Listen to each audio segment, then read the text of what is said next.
Hi everyone, welcome back to the only channel that will help you reach both your inner and outer self-realization through the help of psychological types theory and Bitcoin.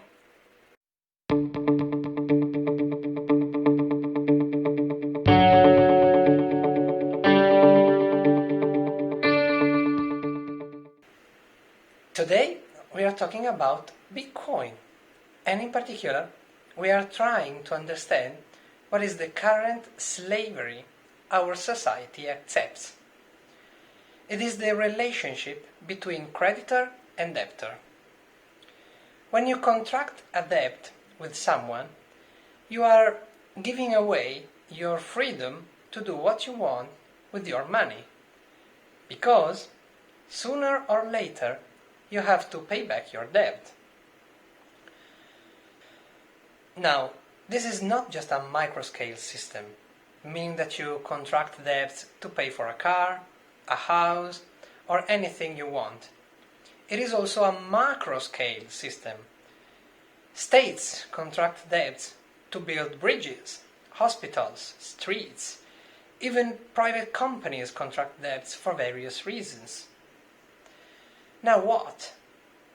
Debts have the peculiarity of having a so-called interest rate. So, if someone lends you a certain amount of money, you will for sure need to give them back that amount plus a fee, so to say, to reward them the risk they have been exposed to by lending you that amount of money. Now, to make it short enough, imagine nesting this mechanism. You end up contracting debts to pay for older debts. Guys, this is the number one problem of our world as long as money and value are concerned.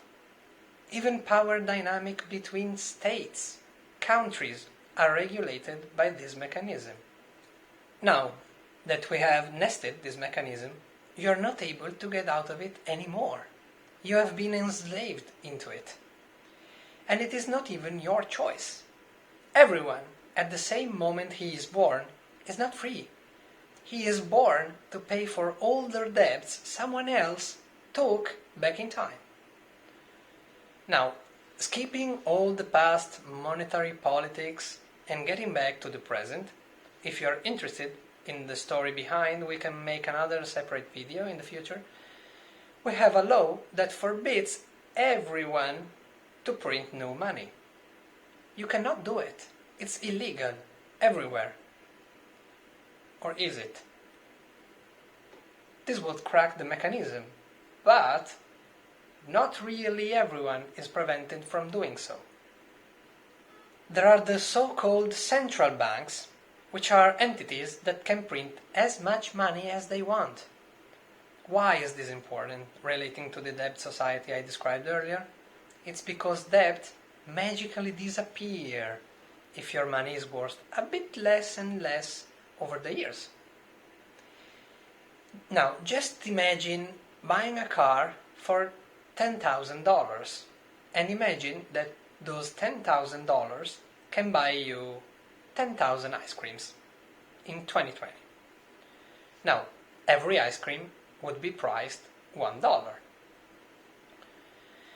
If now, in 2021, you double the amount of dollars existing and circulating, that ice cream will be priced $2 instead of the previous $1. If you had to pay $100 a month for your car though, you still have to pay 100 less valuable dollars. Here is why debts need the so-called inflation, which is just the mechanism I described, by which your money loses value over time. Now, don't be fooled into thinking that freshly new printed money gets redistributed equally to everyone. Not at all. There are some players to this game that have all of the access to it, and we, common people, are prevented from accessing that money.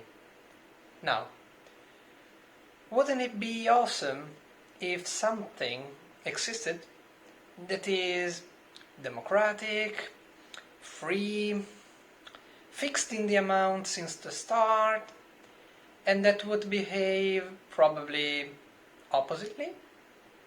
Well, folks, good news. There is. It is not very popular yet, but it's quickly making its way through. It is Bitcoin. For sure, we know that there will be 21 million Bitcoins out there.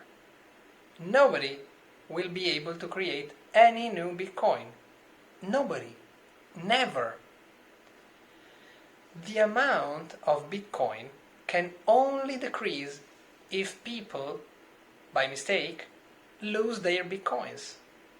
So, the nature of Bitcoin is known to be deflationary instead of inflationary, like for dollars, euros, yens, pounds, and all of the other currencies that are called fiat money. Fiat money gains his name by the Latin word fiat, meaning let it be, meaning that this money is created at the will of central banks, and for this can lose value over time.